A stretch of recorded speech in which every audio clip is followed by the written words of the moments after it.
चुनाव की फाइल फिर खुल गई है। जिस तरह से सरेआम धांधली करके नतीजे प्रभावित किए गए, उसको लेकर अब देश की सबसे बड़ी अदालत सुप्रीम कोर्ट ने कड़े शब्दों में पीठासीन अधिकारी अनिल मसीह को फटकार लगाई है, जिसकी कलाबाजी ने नतीजे पलट दिए थे। एबीपी न्यूज के पास काउंटिंग की एक्सक्लूसिव तस्वीरें हैं। हम एक एक कर हर तस्वीर दिखाएंगे। उस अनिल मसीह की कलई खोलेंगे जिसने सरेआम धांधली की।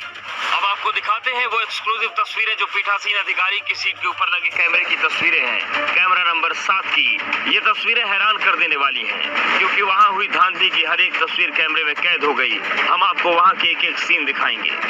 वोटिंग के लिए बैलेट पेपर का इस्तेमाल किया गया। वोटिंग के बाद बक्से को पीठासीन अधिकारी के सामने लाया गया। सबसे पहले बैलेट बॉक्स का ताला खुला।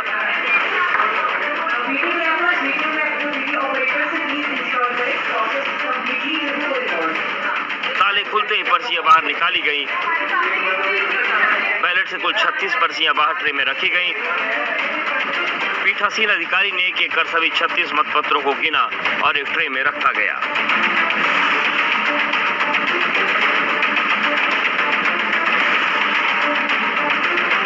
पीठासीन अधिकारी ने संतुष्टि के लिए दोबारा भी पर्चियों को गिना। पर्चियों को वो दूसरे ट्रे में रखता गया। यहाँ भी सभी 36 मतपत्र सही पाए गए। यहाँ तक तो सब ठीक था, किसी को आपत्ति नहीं है। बैलेट पेपर से हुए चुनाव की मतगणना की शुरुआत ऐसे ही होती है।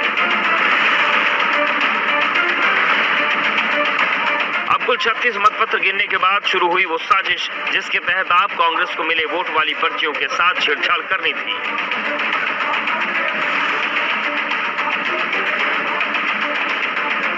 एबीपी न्यूज के पास कैमरा नंबर 7 की वो तस्वीर मौजूद है, जिनमें हम उन सभी 36 मतपत्रों का हर गुणा गणित दिखा रहे हैं, जहां धांधली की गई। लेकिन उससे पहले जरा ये तस्वीरें देखिए। आपने देखा 36 पर्चियों में से पीठासीन अधिकारी ने पर्चियों को छांटना शुरू किया और अलग अलग रखना शुरू किया। इसके लिए 2 ब्लू और एक ब्लैक ट्रे में 12 पर्चियां रखी थी। पहली ब्लू ट्रे में 16 वोटों की पर्चियां रखी गईं और दूसरी ब्लू ट्रे में 8 पर्चियां रखी गईं और इन्हीं 8 पर्चियों को अवैध घोषित किया गया। आपने देख लिया कैसे पीठासीन अधिकारी ने 8 वोटों को छांटकर उन्हें अवैध घोषित किया।